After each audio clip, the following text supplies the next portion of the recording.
Right. Good afternoon. Good morning to some of them and to my guest, actually. Good morning.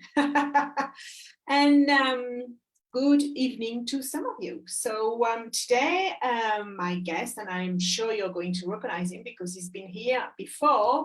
My guest is Wasim Hajjiri. So Wasim, welcome. Welcome back because you were here in January with me on the talk show. So welcome back. Thank you. Oh my God, it's been since January. Before Wasim starts with the great topic, I'm going to introduce Wasim for the people who haven't seen yet the previous talk show. So Wasim Hajjiri is the definition of relentless. Defying the odds, he journeyed from Jordan with an engineering degree to graduate with an MBA from the prestigious UCSD, the Rady School of Management. With his heart set on getting his dream job at Qualcomm, he finally met victory after going through 55 recruiters, 20 receptionists, and 25 different job interviews. After chewing fast food and embracing the joy of broccoli, no, I don't like broccoli, he whittled his body fat down to a minuscule 5% to win 3 gold medals and a world-class ranking in fitness. He's also a boxer competing in the USA. Wasim is an executive career coach who helps professionals land their dream job in a record time with great salaries. He's also a 2-time bestseller author with numerous TV, radio, and magazine appearances, including Forbes, Fox, CBS, ABC, and iHeart Radio. Wasim is a part of the Forbes Career Coaches Council and publishes articles covering career, health, personal development, and more. So today, Wasim, you're going to talk about landing a job during a recession. Yes. Thank you so much for having me, Isabelle. I can't believe it's been almost a year ago since I was here with you. Wow, that's crazy. 10 months ago. Time flies. Thank you so much for having me back today, and I'm really excited about the topic.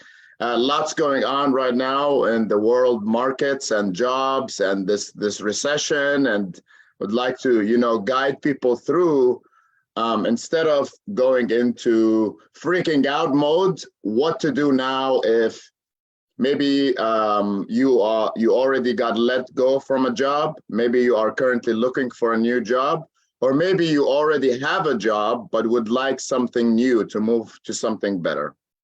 We can talk about all of these three. Okay, well, tell us a little bit, because I know at the moment the situation is a bit difficult for everybody and worldwide. And sometimes, yes, we don't really like our job, but we're a bit afraid of, taking the plunge and looking for another one, or even accepting a new job, thinking, well, I'd rather stay where I am because at least I know it's safer, maybe not. Yeah. But tell us about how we can manage this fear and land the job in this situation we're in now. So pretty much, I would say the number one thing is to be careful with the media, the news, right? The news is very, very negative. And if you look at the news overall, 80% is not good news. It's mostly very pessimistic. They very rarely shed the light on the good things that are going on. As an example, the last few months, over 500,000 new jobs were created, over 500,000 over the last 3-4 months. So my advice to everyone out there is, first of all, don't freak out and don't, believe everything you read and hear, because there's always a better side to it. There's always a sunny side to what's going on in the world. And so I'm in the US right now, and recessions happen worldwide, right? It's markets go up and down. It's a normal part of life, and we have to deal with it. And then you look at it from a bigger perspective. The most successful companies in the world started during a recession. You know, a lot of companies, a lot of the big companies started during difficult times. The big tech companies, the Googles, the Facebooks, all of these companies started during a time when the market was not in a good condition.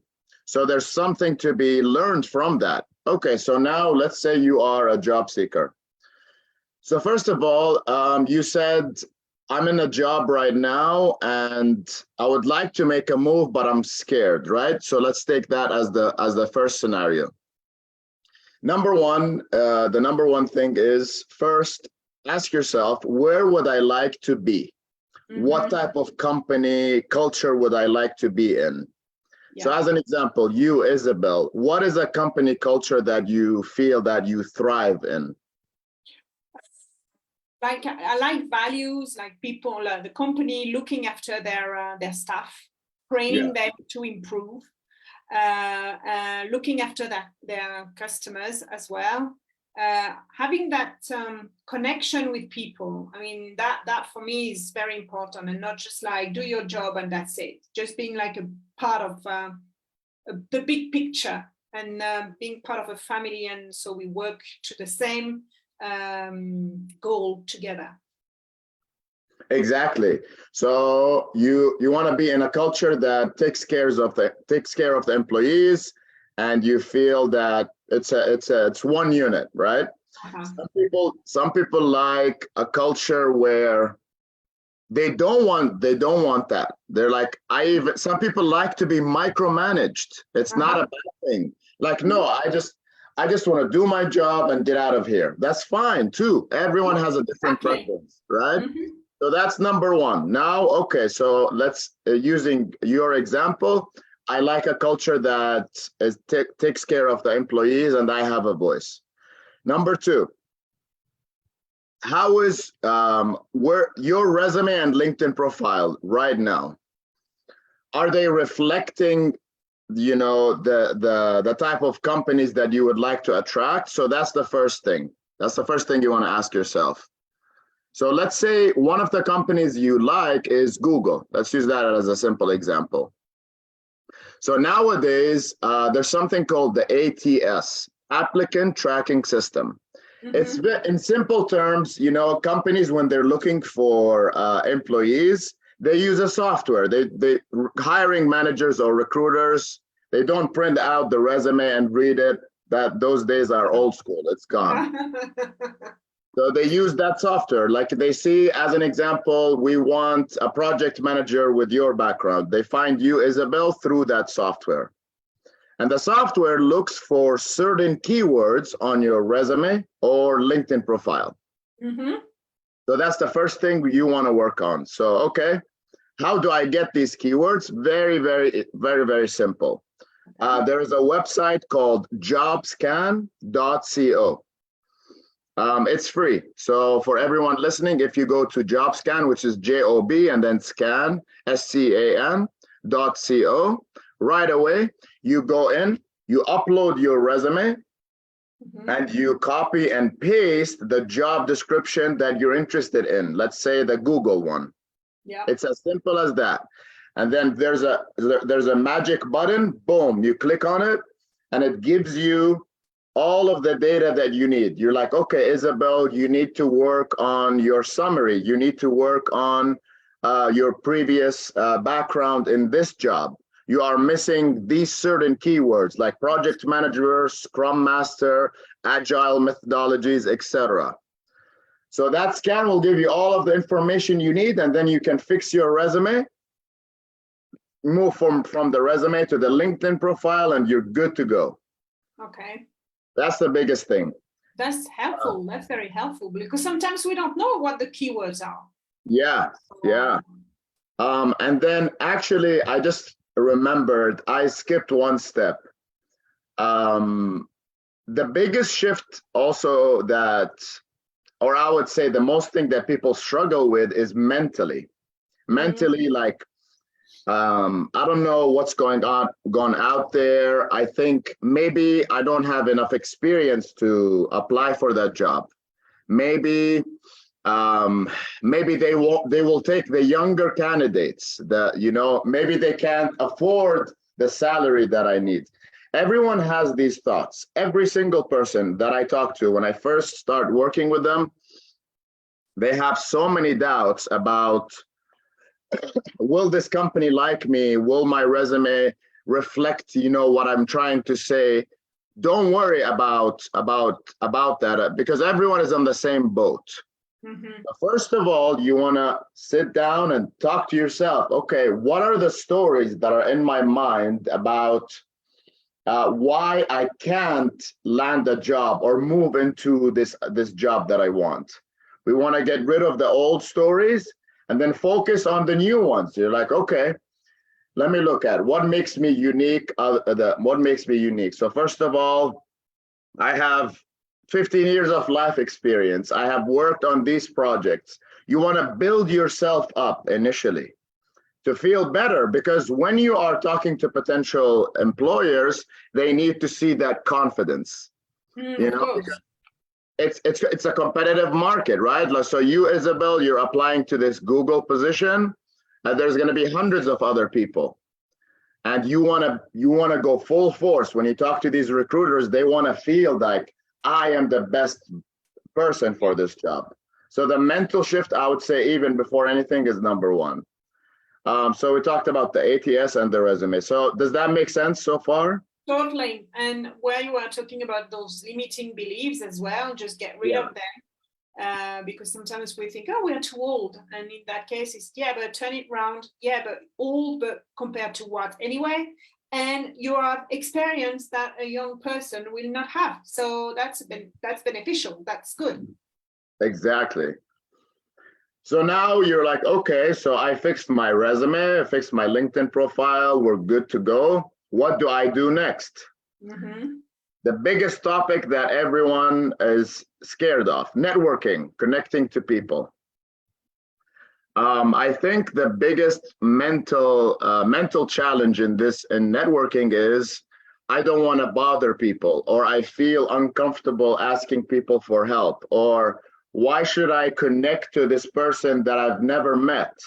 Mm-hmm. That's the first shift we need to make. Keep in mind that, first of all, recruiters specifically, which is a great resource, they literally are paid, they get a commission when you get hired. Okay, so let's say you, Isabelle, you worked with this Google recruiter who helped you land a job at Google. They get a commission by helping you land the job. That's how they make their living. Mm-hmm. So you reaching out to recruiters, you're even making their life easier. You're helping them. It's not the opposite way around. So bother them, connect with them, spam them. It's okay, because they're going to be like, okay, wow, she's proactive, she's reaching out. Exactly. So biggest mental shift is you need to reach out to people. You can't stay comfortable at home. No one will come to you, unfortunately. I wish it was that the case, but in order to, to make some moves, you want to put yourself out there and start connecting with people. Now, how do you do that, right? After the mental shift, LinkedIn is a superpower. You can find, you go on LinkedIn, you find Mark Zuckerberg right there. You can connect with him. You can find the CEO of Google. You can find VPs, directors, whoever. They're all there. LinkedIn is number one. So my rule of thumb is pretty much, if you apply to a role, mm-hmm. let's go back to the Google role. Go on LinkedIn and search for Google recruiters. Connect with a few people, 5 to 10. Hey, James, I applied to the project manager position at Google. What other opportunities do you have? I would like to talk to you about more opportunities. That's it. Mm-hmm. So now, not only did you you apply to the role, but you have a point of contact. Yeah. Because even the ATS is not enough alone. You need someone to give you that push, forward your resume to the hiring manager, and then get you the interview. That's the fastest way to actually get interviews. So connecting with hiring managers on the daily. Makes sense? Yeah. That's the second step. Now, finally, okay, so you have some interviews lined up. Google, Facebook, whatever, other companies. How do I close the deal? How do I close the deal? So, believe it or not, the mental aspect in interviews is more important than doing your homework and, getting ready for the questions. But what does that mean? The name of the game is to go into the interview relaxed, completely relaxed. And the way I guide my clients to do that is to detach from the outcome. Yeah, that's always the problem. We always focus on the outcome and not on the preparation before and the interview, and just like trying to get information about the job, about the people we would be working for, because sometimes there's no connection, right? Yeah. So, and it's true that, well, I've been in that situation as well, where I was just like, okay, I really want that job. So I'm thinking about the result instead of thinking of the, I would say the journey. Yeah. So that's a great point. So what does that do? So you go in, oh, I hope I nail this interview. I hope I nail this interview. I hope I nail this interview. That's going to be your focus mentally the whole time. And you're going to put a lot of pressure on yourself. That's where you're going to become even more anxious, because in order to achieve that outcome, you have to put on this face, this professional face that, oh, I'm perfect. Please hire me. So believe it or not, it appears needy to the employer. Yes. So I'm like, they're gonna feel that and see it right away, even if it's just a phone call, not even on video. The easiest way to do that is, first of all, when you have multiple options, not only one interview, then you'll be like, okay, this one doesn't work out. I have other companies lined up. So this is the power of talking to multiple companies. So don't put all of your eggs in one basket. Uh-huh. So going in, very, very simple. Mentally, you're like, I don't even care what's going to happen next. I'm just going to focus on being present right now with this person that I'm talking to, and I'm focusing on purely on them, not even myself, which means I'm talking, I'm engaging, I'm building a genuine relationship. Mm-hmm. And when you go in with that type of mindset, it appears so much more authentic, because you're relaxed and you're more of yourself, not professional Isabelle, like on the resume, 25 years of experience, etc., etc. No, Isabelle from the heart. And that's what people are drawn to. When you are yourself from here, not from here, from the heart. I can tell you stories and stories about that. So that's the first thing. And then the second part is, okay, so how do I prepare for the questions, the company, etc.? I have a process for that, which is very, very simple. Number one would be to the interviewer. Who am I talking to? Mm-hmm. And you can find them on LinkedIn. So let's say it's James. I go on LinkedIn, I check out James, his profile, and I find a few commonality points about James. He went to this school, he did this program. So as soon as I talk to him, these are icebreakers right away. Now I know a few things about him, we're gonna break the ice. Now you wanna relate your experience specifically to the job. So I suggest opening the resume and the job description. And then on a Word document, under each bullet in the job description, pull from your resume, okay, so project management experience, yes, I have 5 years. Python programming, yeah, I have 2 years. Simple bullet points, now you're ready to rock and roll. So this will be your cheat sheet. When you talk to the hiring manager or the recruiter, you'll have it in front of you, and then they can ask you about, tell me about this, because they want to hear specifically how you relate to their job. That's their love language, right? Mm-hmm. And then finally, interview questions. That's very, very easy. Google is your best friend. So let's say going back to the actual company, Google, you go on Google, you type in project manager interview questions. You're gonna find a ton of resources. Or Google project manager interview questions, same thing. Compile about 15 to 20 questions because they're gonna start to be repetitive. And then under each question, simple bullet points of the ideas, what you would like to talk about.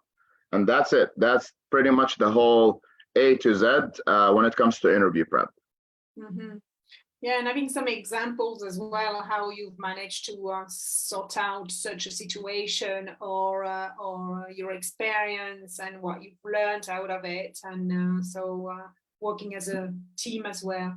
So, Exactly. yeah, being ready with typical examples as well, and not just like, okay, I've done that. Okay, show me, tell me, right? Engage with me. How? Exactly. Exactly. So now you'll have specific examples, and that's going to make the conversation flow way easier and better.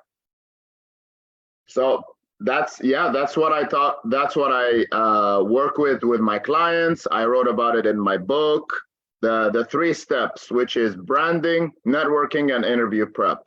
If you stick to that structure, it's going to make the job search much more smoother, and you have a good direction on, where to go. Okay. You were talking about recruiters, and sometimes it's not easy, apart from Google and big companies, to get in touch with them or to find them on LinkedIn. So would you agree maybe reaching the HR manager would help as well? That's a great question. So let's say, let's say the company is a little bit smaller. You mean, let's say company X, it's a startup, it's a small startup. Definitely. So you can reach out from people from within the company. Let's call the company Phoenix, right? The company is called Phoenix, which is your company. So I applied to a project manager role at Phoenix. Now, also on LinkedIn, you can go on LinkedIn and type up in the search Phoenix, just the company name. Okay. Now, everyone related to that company will pop up. So you'll probably see, let's say, the CEO, which is you. You'll probably see some other employees. Now, you can connect to anyone from within HR, and that's your person. That's a great question, actually.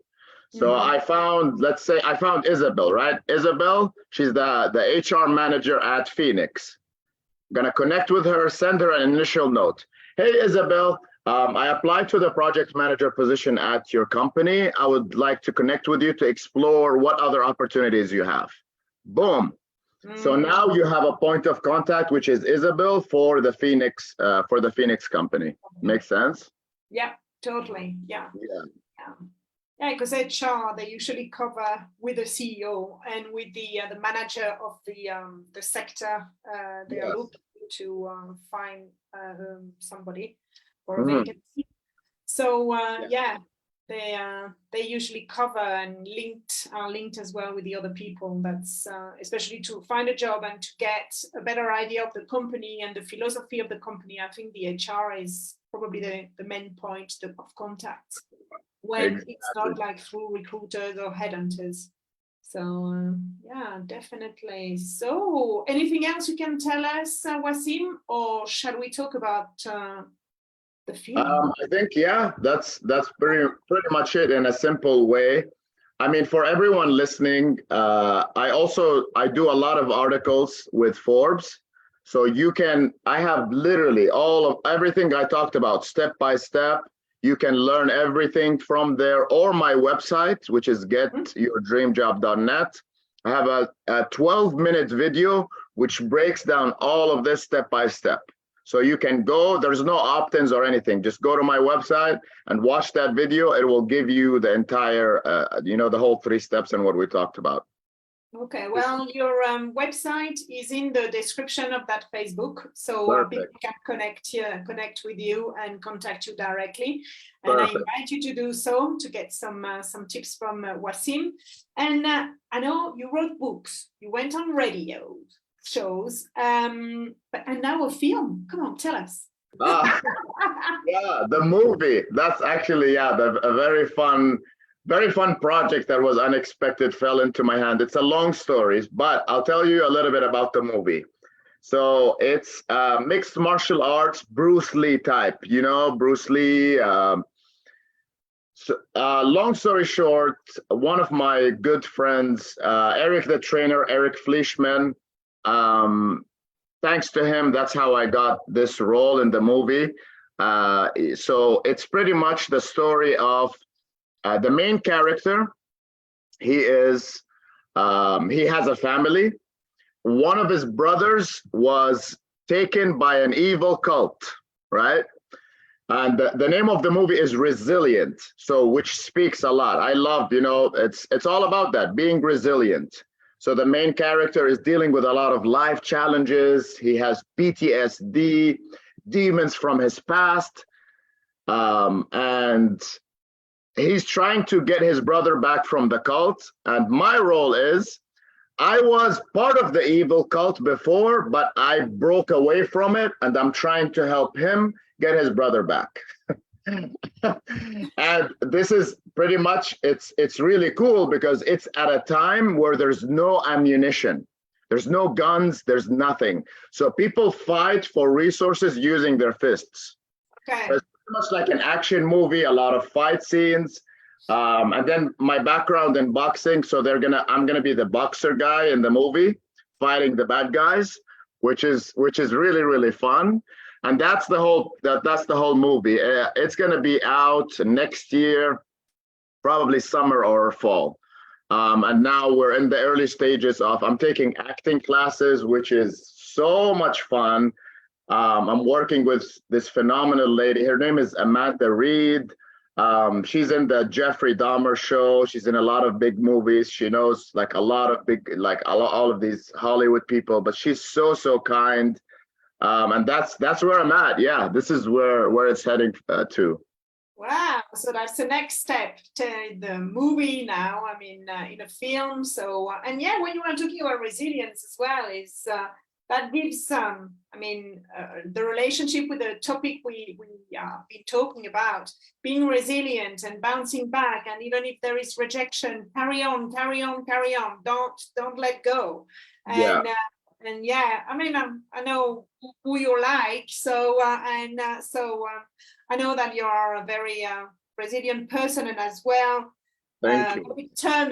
very determined. I mean, moving from Jordan to the States, and well, writing books, being on TV now, and in the film industry, that's absolutely fantastic. So thank you very much, Wasim. So thank you, Isabelle. when it's out, you have to send us the link so we can watch it, because in the States it will be out in the States, and for us will be later. So but please do tell us, and we can watch it.